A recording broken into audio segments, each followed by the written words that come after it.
नमस्कार दोस्तों, मैं पुष्पेंद्र स्वागत करता हूं आपका इस वीडियो में। हम एनसीईआरटी कक्षा 10 के विज्ञान का पहला चैप्टर पढ़ रहे थे और हमने थ्योरी सेक्शन कंप्लीट किया। उसके बाद हमने कुछ एनसीईआरटी क्वेश्चंस भी लगाए और हमने क्वेश्चन नंबर 7 तक सॉल्व किया था। आज से हम स्टार्ट करेंगे। अगला क्वेश्चन आपका रहेगा क्वेश्चन नंबर 8। तो आइए देखते हैं। पहला क्वेश्चन है, निम्न अभिक्रियाओं के लिए संतुलित रासायनिक KBr। आगे देखिए, बेरियम आयोडाइड का जो फॉर्मूला होता है वो होता है BaI2। आगे देखिए, पोटेशियम आयोडाइड का फॉर्मूला होता है Ki। और आगे देखिए, बेरियम ब्रोमाइड का फॉर्मूला होता है BaBr2। तो ये हमारा क्या हो गया, रासायनिक समीकरण हो गया। अब इसको हम क्या करेंगे, इसको बैलेंस कर लेंगे। तो बैलेंस करने के लिए मैंने आपको बताया था क्या करेंगे, इधर लेफ्ट हैंड साइड है, इधर आपकी राइट हैंड साइड हो जाएगी। इसे आप थोड़ा सा ऊपर लिख लें, इधर एक मिनट रुकना।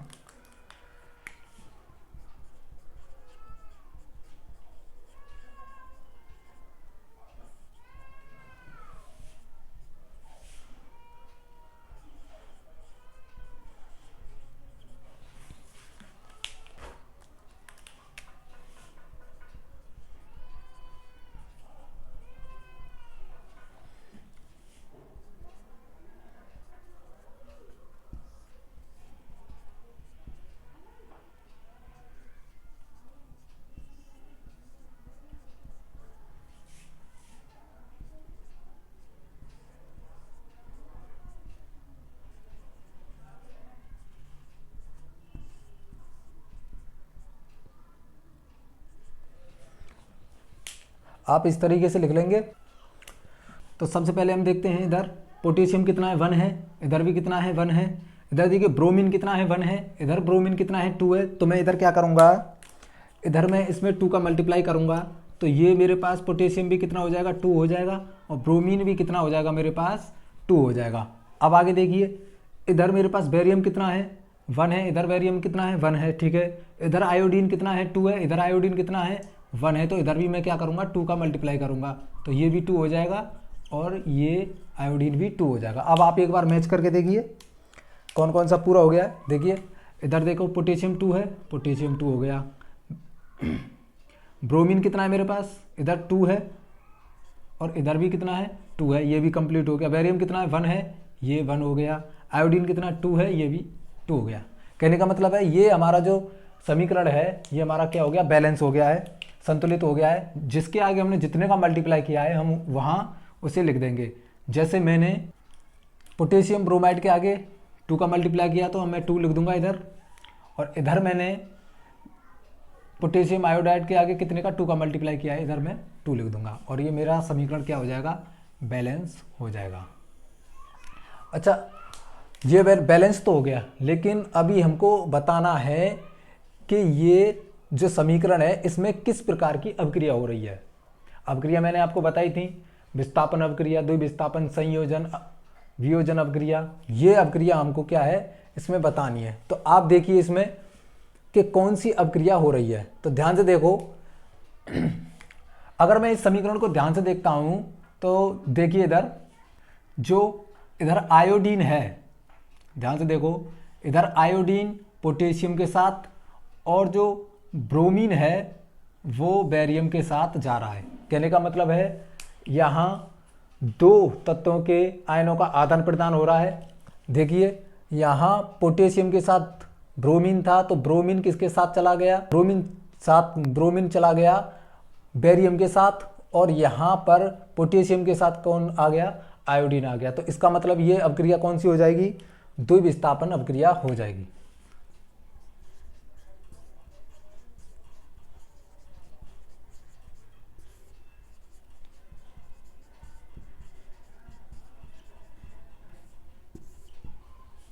द्विविस्थापन अभिक्रिया इसमें हो जाएगी। आगे वाला क्वेश्चन है, देखिए, zinc carbonate arrow zinc oxide plus carbon dioxide. तो जिंक कार्बोनेट का जो फॉर्मूला होता है वो होता है ZnCO3। और इधर देखिए जिंक ऑक्साइड बनेगा ZnO और कार्बन डाइऑक्साइड बन जाएगा तुम्हारा CO2। तो ये तो इसका क्या हो गया, रासायनिक समीकरण हो गया। आप इसे बैलेंस कर सकते हैं, बैलेंस कर लेना इसको, जैसे ये किया है ये बैलेंस हो जाएगा, करके देखना, बहुत आसान है, हो जाएगा। अभी जगह नहीं है बोर्ड पे इसलिए बैलेंस नहीं कर रहा हूँ। तो देखिए ध्यान से, बैलेंस करने के बाद हमें ये बताना है इसमें कि इसमें कौन सी अभिक्रिया हो रही है। इस वाले समीकरण में हमको ये बताना है कि इसमें कौन सी अभिक्रिया हो रही है। तो हम देख सकते हैं कि यहाँ पर मेरे पास एक प्रोडक्ट है और एक उत्पाद से यहाँ दो अभिकारक बन रहे हैं, एक उत्पाद से यहाँ दो अभिकारक बन रहे हैं। तो जब एक उत्पाद से दो अभिकारक बनते हैं तो उसे हम वियोजन या अपघटन अभिक्रिया कह देते हैं। ये पढ़ाया था मैंने आपको। जब एक उत्पाद से दो अभिकारक बनते हैं तो उसे वियोजन या अपघटन अभिक्रिया कह देते हैं। तो आप लिख सकते हैं यहाँ कौन सी अभिक्रिया हो रही है, वियोजन या अपघटन अभिक्रिया। आगे देखिए अगला क्वेश्चन कह रहा है हाइड्रोजन और क्लोरीन, और ये दोनों मिलकर के क्या बना रहे हैं, हाइड्रोजन क्लोराइड बना रहे हैं। तो इसका सबसे पहले हम क्या करेंगे, रासायनिक समीकरण लिखेंगे। तो रासायनिक समीकरण हो जाएगा इसका, हाइड्रोजन होता है H2 प्लस क्लोरीन कितना होता है Cl2, और इधर क्या बन जाएगा मेरे पास HCl, हाइड्रोजन क्लोराइड मेरे पास ये बन जाएगा। अब आप इसे बैलेंस करेंगे, तो बैलेंस करेंगे तो सिर्फ यहाँ 2 लग जाएगा, करके देखना खुद से, बहुत आसान है, हो जाएगा। अब हमको इसके अंदर ये बताना है कि इसमें कौन सी अभिक्रिया हो रही है। हमें इस समीकरण के अंदर ये बताना है इसमें कौन सी अभिक्रिया हो रही है। अब आप गौर से देखिए, यहाँ ये कौन है, अभिकारक, ये क्या है हमारा उत्पाद। यानी जब दो अभिकारक से एक उत्पाद बनता है तो उस अभिक्रिया को हम क्या बोलते हैं, उस अभिक्रिया को बोलते हैं हम संयोजन अभिक्रिया। जब दो अभिकारक मिलकर एक उत्पाद का निर्माण करते हैं तो उस अभिक्रिया को हम क्या बोल देते हैं, संयोजन अभिक्रिया बोल देते हैं। तो आप लिख सकते हैं यहाँ कौन सी अभिक्रिया होगी, संयोजन अभिक्रिया।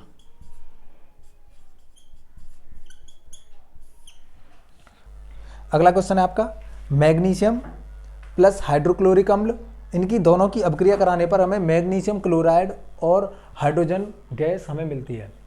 तो शायद आप इधर देख पा रहे हो या नहीं, मैं इधर करने की कोशिश कर रहा हूँ। तो सबसे पहले हम क्या करेंगे, इसका रासायनिक समीकरण लिखेंगे।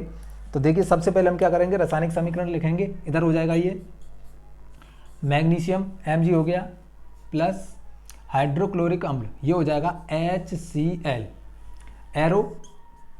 एरो लगाएंगे। इधर क्या है, मैग्नीशियम क्लोराइड, यानी MgCl2 प्लस हाइड्रोजन गैस यानी H2। ये इसका क्या हो जाएगा, रासायनिक समीकरण हो जाएगा। आप इसे बैलेंस कर लेना। अब हमें देखना है कि इस समीकरण में कौन सी अभिक्रिया हो रही है, बस ये देखना है। अब इधर देखिए मैग्नीशियम है, इधर HCl है, इधर मैग्नीशियम क्लोराइड है और मेरे पास क्या है, हाइड्रोजन गैस है। तो इधर देखिए अगर मैं बात करता हूं, इधर देखो ध्यान से, यहां इस मैग्नीशियम ने हाइड्रोजन को क्या किया है, विस्थापित किया है, अलग किया है और हाइड्रोजन की अपनी जगह ली है।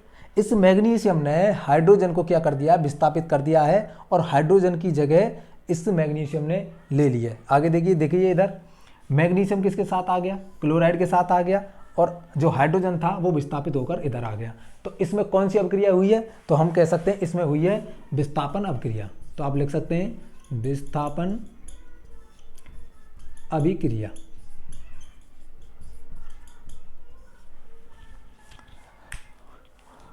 आपको यहां तक समझ में आया होगा। आप या तो इसे नोट कीजिए या स्क्रीनशॉट लीजिए। अगला क्वेश्चन है आपका क्वेश्चन नंबर 9, ऊष्माक्षेपी एवं ऊष्माशोषी अभिक्रिया का क्या अर्थ है, उदाहरण देकर समझाइए। अगर हम बात करते हैं ऊष्माक्षेपी की, तो ऐसी रासायनिक अभिक्रियाएं जिसमें उत्पाद के निर्माण के साथ साथ ऊर्जा भी उत्पन्न हो, ऊष्माक्षेपी अभिक्रियाएं कहलाती हैं। ऐसी अभिक्रियाएं जिनमें उत्पाद के निर्माण के साथ साथ ऊष्मा भी उत्पन्न हो, ऊष्माक्षेपी अभिक्रियाएं कहलाती हैं। और ऊष्माशोषी अभिक्रिया ऐसी अभिक्रियाएं जिनमें ऊष्मा अवशोषित हो, ऊष्माशोषी अभिक्रिया कहलाती हैं। आप लिखेंगे सबसे पहले लिखेंगे ऊष्माक्षेपी।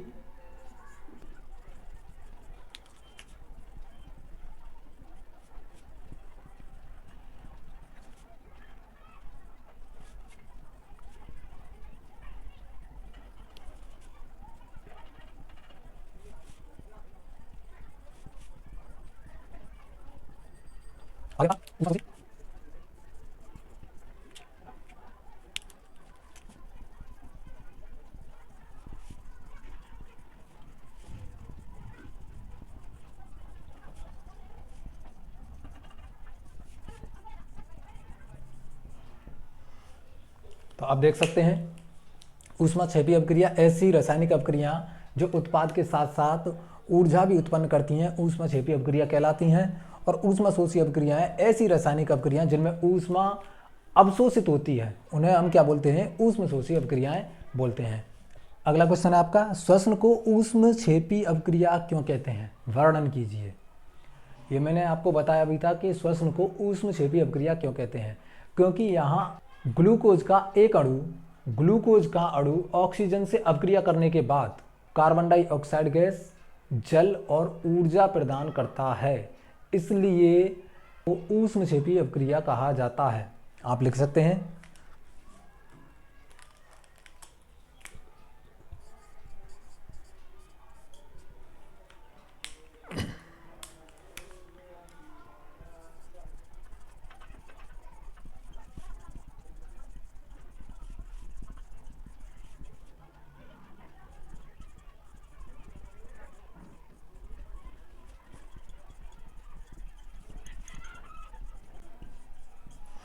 आप इधर देख सकते हैं कि श्वसन में ग्लूकोज का एक अणु ऑक्सीजन से अपक्रिया करने के बाद कार्बन डाइऑक्साइड गैस, जल तथा ऊर्जा का निर्माण करते हैं। आप इसका रासायनिक समीकरण लिख सकते हैं। रासायनिक समीकरण हो जाएगा, ग्लूकोज का फॉर्मूला होता है C6H12O6 प्लस, ये किससे अपक्रिया कर रहा है? ऑक्सीजन से।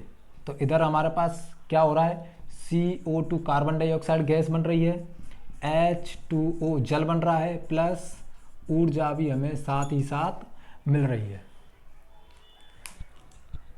तो आप इस अपक्रिया से देख सकते हैं कि जब ग्लूकोज की अपक्रिया ऑक्सीजन के साथ हो रही है तो कार्बन डाइऑक्साइड गैस, जल और ऊर्जा, और आपने ऊपर पढ़ा है, ऊपर वाले प्रश्न में पढ़ा है, ऐसी रासायनिक अपक्रियाएं जो उत्पाद के निर्माण के साथ ऊर्जा भी उत्पन्न करती हैं।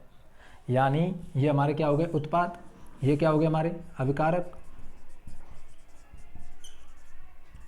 और ये क्या हो गए? उत्पाद। तो उत्पाद के साथ ऊर्जा भी उत्पन्न करती हैं, ऊष्माक्षेपी अपक्रिया कहलाती हैं। आप यहां तक नोट कीजिए या स्क्रीनशॉट लीजिए। आगे क्वेश्चन को देखते हैं। अगला क्वेश्चन आपका देखिए, वियोजन अपक्रिया को संयोजन अपक्रिया के विपरीत क्यों कहा जाता है? इन अपक्रियाओं के लिए समीकरण देखिए। अब देखिए, संयोजन अपक्रिया और वियोजन अपक्रिया, ये मैं आपको थ्योरी में भी करवा चुका हूं और क्वेश्चन में भी करा दिया है कि वियोजन का मतलब होता है टूटना या अपगठन होना, यानी एक उत्पाद से दो अभिकारकों का निर्माण होना, और संयोजन का मतलब होता है दो अभिकारकों से एक उत्पाद का निर्माण होना। तो आप समझ सकते हैं वियोजन अपक्रिया में क्या हो रहा है कि जो उत्पाद है वो टूट रहा है, और संयोजन में क्या हो रहा है, जो अभिकारक हैं वो जुड़कर एक उत्पाद बना रहे हैं, इसलिए इसको विपरीत कहा जाता है। और एग्जाम्पल आप पिछली वीडियोस जो मैंने आपको दी हैं वहां से देख सकते हैं, नहीं तो आप अपनी बुक में से भी एग्जाम्पल देख सकते हैं। आगे देखिए, अगला क्वेश्चन है, उन वियोजन अपक्रियाओं के एक एक समीकरण लिखिए जिनमें ऊष्मा, प्रकाश एवं विद्युत के रूप में ऊर्जा प्रदान की जाती है। ये भी मैं आपको करवा चुका हूं पिछली वीडियोज में, ये क्वेश्चन भी मैंने आपको पिछली वीडियोज में करवा दिया है। आगे देखिए, विस्थापन एवं द्विविस्थापन अपक्रियाओं में क्या अंतर है? इन अपक्रियाओं के समीकरण लिखिए। ये भी मैंने आपको बहुत अच्छे तरीके से समझाया था पिछली वीडियोज में। विस्थापन अपक्रिया और द्विविस्थापन अपक्रिया। विस्थापन अपक्रिया क्या है? अधिक अपक्रियाशील तत्व है, कम अपक्रियाशील तत्व को क्या कर देता है? विस्थापित कर देता है। और यहाँ द्विविस्थापन में क्या होता है? तत्वों के यौगिकों के बीच में आयनों का आदान प्रदान होता है। यहाँ क्या हो रहा है? विस्थापित, यानी अधिक अपक्रियाशील तत्व कम अपक्रियाशील को क्या कर देता है? विस्थापित कर देता है। और यहाँ क्या हो जाएगा? यहाँ पर आपका हो जाएगा तत्वों के यौगिकों के बीच में आयनों का आदान प्रदान। तो इन दोनों में ये अंतर हो जाएगा और इन अभिक्रियाओं के समीकरण आप एग्जाम्पल वहां से देख सकते हैं।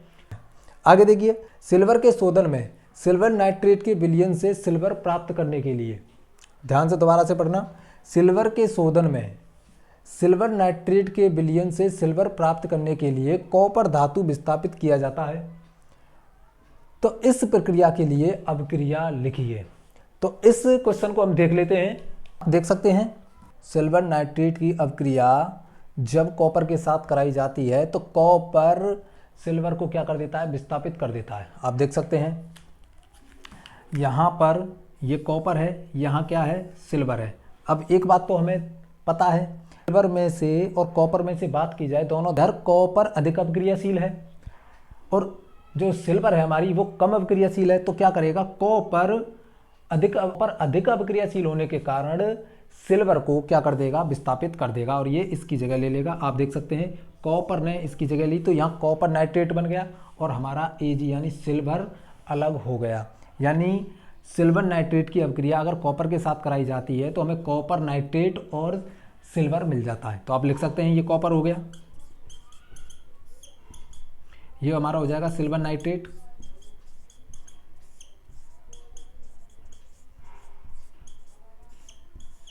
इधर हो जाएगा कॉपर नाइट्रेट,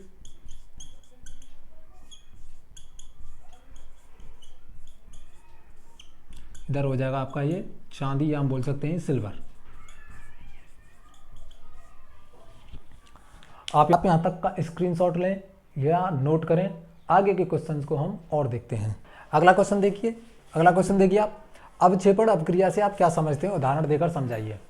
तो अवक्षेपण अभिक्रिया ऐसी अभिक्रिया जिसमें अभिक्रिया के बाद हमें जो उत्पाद प्राप्त हो रहा है वो कैसा है, जल में अविलेय हो, जल में घुले ना, उस अभिक्रिया को हम क्या बोल देते हैं, अवक्षेपण अभिक्रिया बोल देते हैं। तो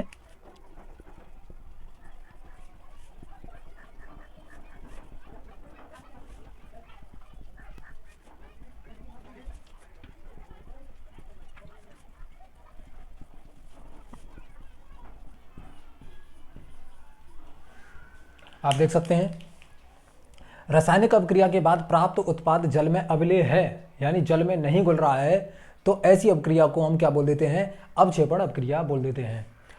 अब देखिए इसमें दिया है कि उदाहरण देकर समझाइए। हम इसका एक एग्जाम्पल भी देख लेते हैं।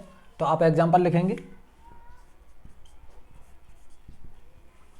आप यहां देख सकते हैं सोडियम सल्फेट की अभिक्रिया अगर बेरियम क्लोराइड के साथ कराई जाए तो हमें बेरियम सल्फेट और सोडियम क्लोराइड मिलता है। दोबारा से देखिए, सोडियम सल्फेट की अभिक्रिया अगर बेरियम क्लोराइड के साथ कराई जाए तो हमें बेरियम सल्फेट और सोडियम क्लोराइड मिलता है।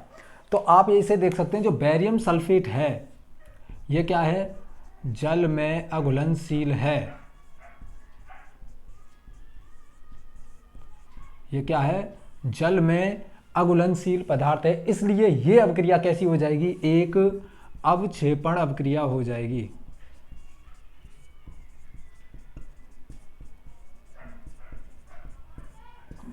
इसलिए अभिक्रिया कैसी हो जाएगी, अवक्षेपण अभिक्रिया हो जाएगी।